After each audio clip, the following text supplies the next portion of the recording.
So as we're looking at this message and thinking about what Jeremiah is saying about his world, it reminds me that I live in a world, you live in a world where sometimes we have desires about things and we want things to go a certain way and they don't. And so it's not surprising maybe that people enjoy action movies, right? And typically the story arc in an action movie, the hero is, things are not fair, things are not going well, it's not going as it should, the good aren't being rewarded, they're being punished, and the bad seem to be getting away with it, and the hero kind of decides, I've had enough, and I'm going to let them have it. And so they fight back. They come back from behind. If it's just them against all kinds of powerful people and situations, they're able to kind of man up and take everybody on and set it right. You've done something to my family. You've harmed innocent people. That's it. And so there's this kind of revenge thing that happens where the bad people get what they got coming to them because the good hero steps up and takes charge and sets things right by punishing the people who are evil and rescuing the people who are good. And so there's video games where people get to flirt with that kind of vengeance, right? They take out their frustrations and they shoot zombies or people or whatever. And some violent video games are pretty over the top. And I'm not trying to bash video games or movies, but there's a reason that those kind of stories, that kind of action is popular. It's because sometimes we feel like life isn't fair and we're getting pressed and there's nothing and we feel powerless. And to play those kind of video games, to watch those kind of movies, make us feel empowered in some way. Like maybe it's good to at least see some good people getting vindicated and some bad people getting punished. And at least we can watch it on the screen even if we don't see it play out in our neighborhood. And then there's situations that we live in where if you're on the internet at all, and I assume most of us are some of the time, and you see things and you watch videos, before long you're going to get an ad for the magic pill that you can take to lose weight so that you can eat all the food you want to, and you can not exercise, but if you take this pill, it has a magic way. There's a barrier that's built around the fat corpuscles in your body, and you just flush them out, and you don't have to work that hard. You don't have to adjust your eating or your exercise. You don't have to do anything about it. You just take the magic pill, and you'll lose weight, and you'll be trim, and you'll be healthy, because there's scientists and doctors making this stuff. So you just don't know the secret yet, and wouldn't it be nice, right?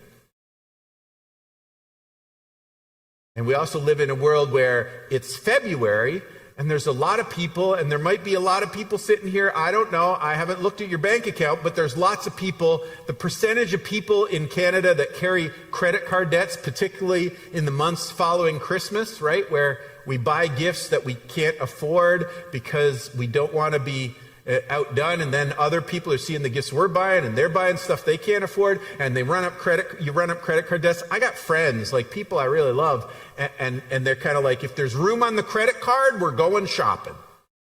Like we're just going to spend it while we can. They see that as kind of free money. That's money I have, even though I don't really have it. I can spend on the credit card, and yeah, there's interest, and yeah, by the time I pay for that $500 TV, it probably cost me about $6,000, but today I'll have a TV, and it'll look nice.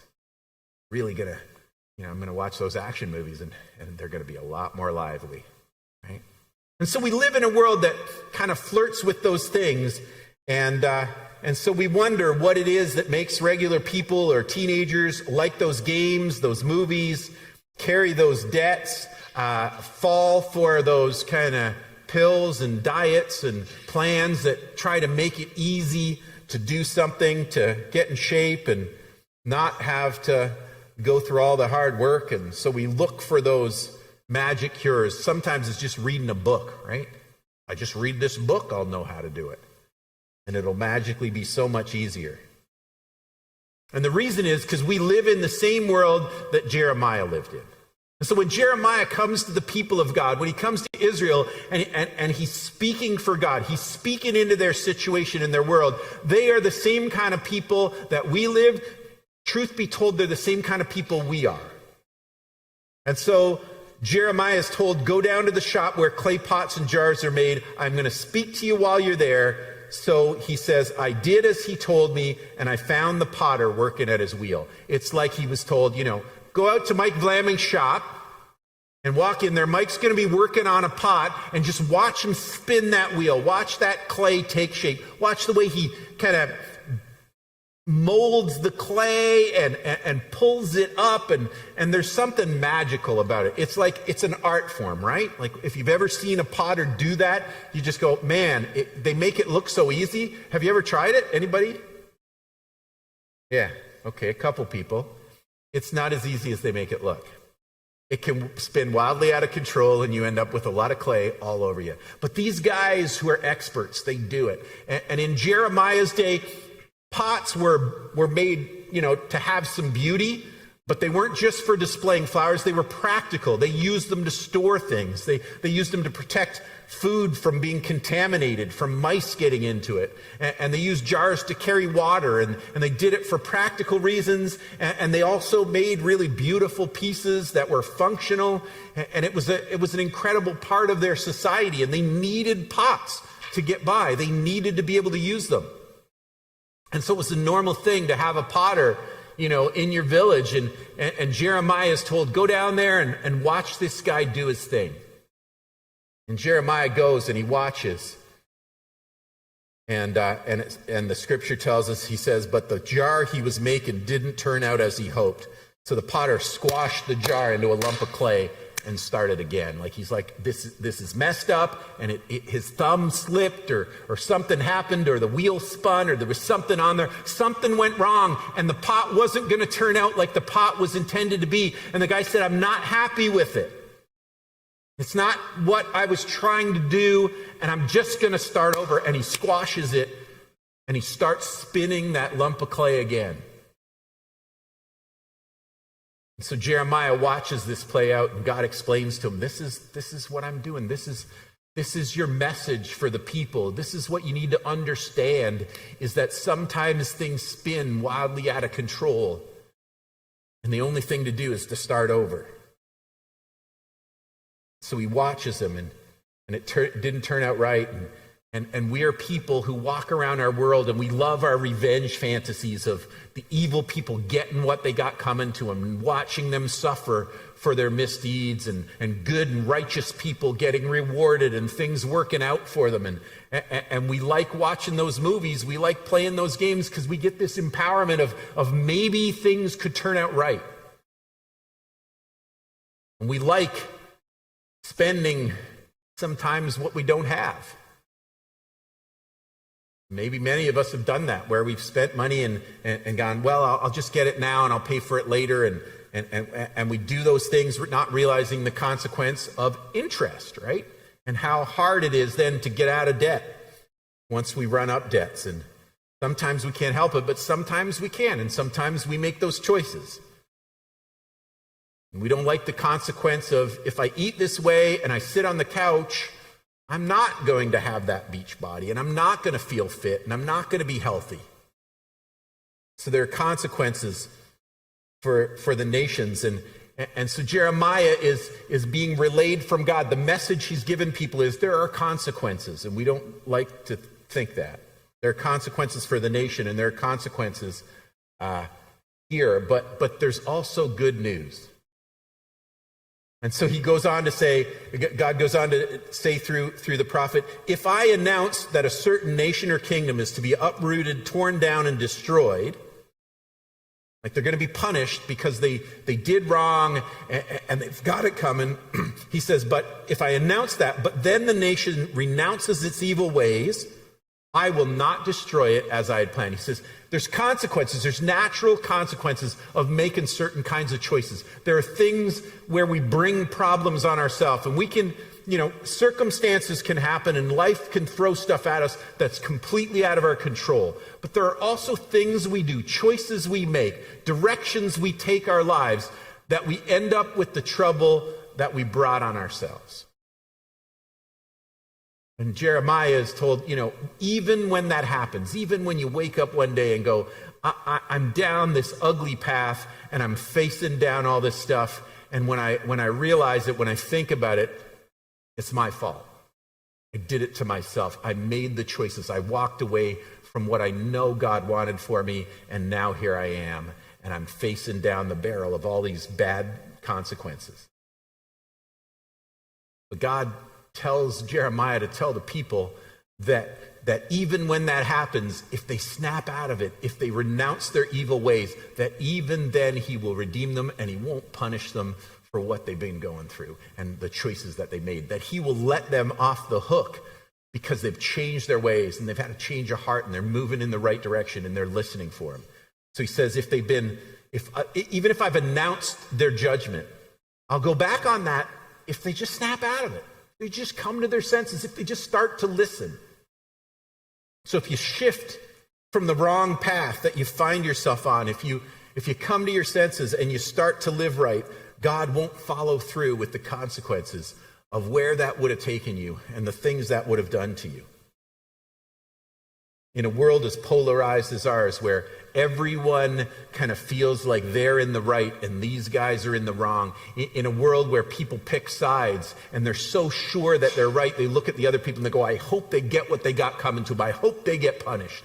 I hope God just lets them have it. We've all felt that way, like Jeremiah does when he's told people are trying to kill him. He goes, God, get him. And we've stood there and felt that we were in the right. And the truth is, the people on the other side, they're sure that they're right too. And they're looking at us going, I hope those guys get it. I hope they suffer. I hope they fail.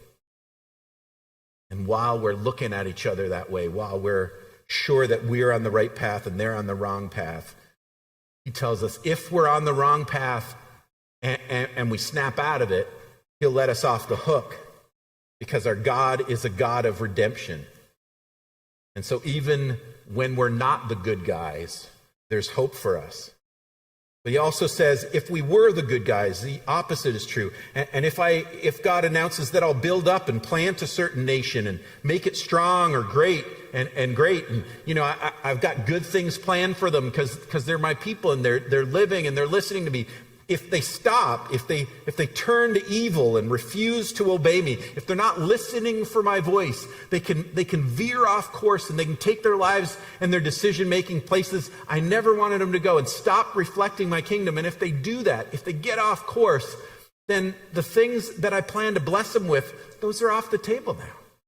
Because you're not on the same path. You're not going to end up at the same destination. So he says, you got to be listening for my voice so you know whether you're on track or you're not on track.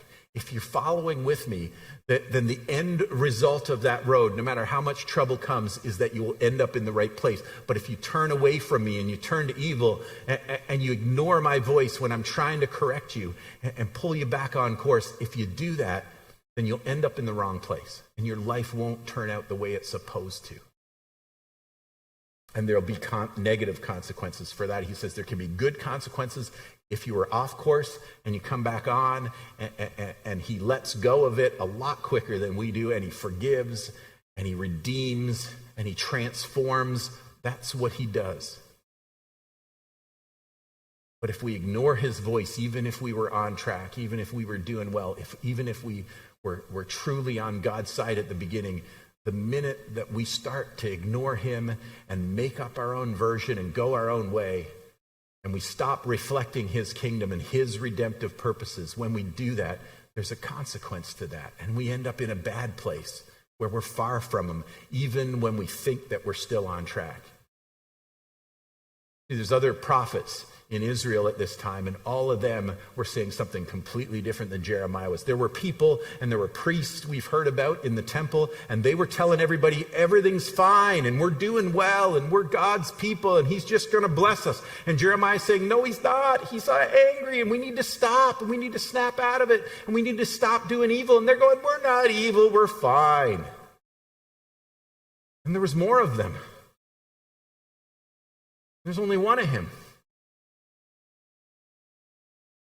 And so people had to listen to the voice of God. And at that moment, it was the voice of God speaking through a guy named Jeremiah. And when he spoke, they were supposed to recognize God's voice and correct their ways. So when we make choices and we ignore the consequences and we say, I'm sure I'm right, and we talk ourselves into the fact that we're right and they're wrong, it's dangerous. We so lock in that we can't hear the voice of God sometimes when he wants to correct us and say, that is not the way of my kingdom. We don't hear him when he's trying to tell us how it should be and how he is and how we should be. Then we miss the whole point and we can get off course and think we're completely doing fine. So God warns them, if you're good but you go evil, that's bad. If you're evil but you go good, instantly I will get behind you and help you. And it'll be okay. So if I announce that I'll build up and plant a certain nation or kingdom, make it strong and great, but then that nation turns to evil and refuses to obey me, I won't bless it as the nation as I said I would. And so we in Jeremiah face a God who cares what happens in our world. He cares what happens to us. He cares what happens to our worst enemy. And here's the thing about our God. His purposes are always redemptive. He wants to save everybody. For God so loved who? The whole world that he gave his only begotten son, right? There's no one that's beyond his redemption. And so he is all about redemption. And he is willing to forgive no matter what you've done or where you've been, and help you to get on course and have a life that is fulfilling, that's like that clay pot that actually worked at the end, the one that's beautiful and useful. And he can give us a sense of purpose, and he can make our lives beautiful in incredible ways, but he can only do that if we're willing to allow him. We're open to his correction. We're listening for his voice obediently and going, there's a chance that I'm wrong on stuff. And if I am, I want him to tell me, and I want to listen to him. And I want to pretend that I'm right and convince myself I'm right, because there is a very real God, and he has opinions about what's right and wrong, and where we should be and how we should go. And it's not anybody else's thing to tell us, but it is his. When we listen for his voice and when we follow his lead, when we decide that his definition of what's evil and his definition of what's good is the thing that's going to guide our lives, then things can be incredible. And our lives can have purpose, and we can inherit what Jesus called abundant life, like life full on, the adventure of an incredible life following God down the path that he wants us to have, and having a sense of purpose and having our lives be something beautiful. And we can live in the world the same purpose that our God has, to see redemption happen. And not only do we get off the hook for our past and the things that we've done and the mistakes that we've made and the bad choices we've done and the path we walk down, not only is that all corrected, but he also gives us a purpose in the redemption of the rest of the world too.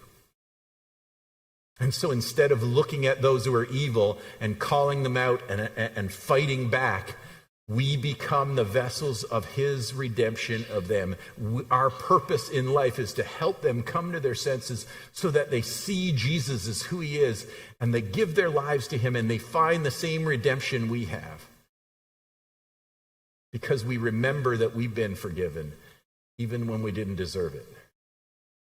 So we don't walk around being harsh with them, but we look for ways that we can share his love in a way that they can see it and feel it and know it, and it can do what only it can do in their hearts, to change them and to pull them towards the kingdom of God.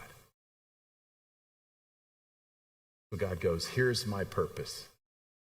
Is when you're off course, I pull you back on, and when you're on course, keep you on. I'm not doing it to punish you, to get even with you for the things that you've done wrong. I'm always wanting to get you going in the right direction so your life can be what it was always meant to be. So that you can be forgiven and whole and satisfied And I can look after you and shape your life in such a way that you have a sense of purpose, that you're living for me, and you're helping others to find me and know me and live that incredible life that I've got planned for them and for it to spread worldwide. And I'm not willing to stop, and you shouldn't be willing to stop until there's no one who doesn't know him. That's the goal. That's what our God is doing. So he sends Jeremiah to tell the people of Israel, and he makes sure they write it down, and he's made sure through the centuries that we have this incredible story so that you and I can sit here and know that he has a plan for you. He has a redemptive purpose for you in the world, and he wants to give you an incredible life, and then he wants to use you to share that life with everybody that you meet, even your worst enemy.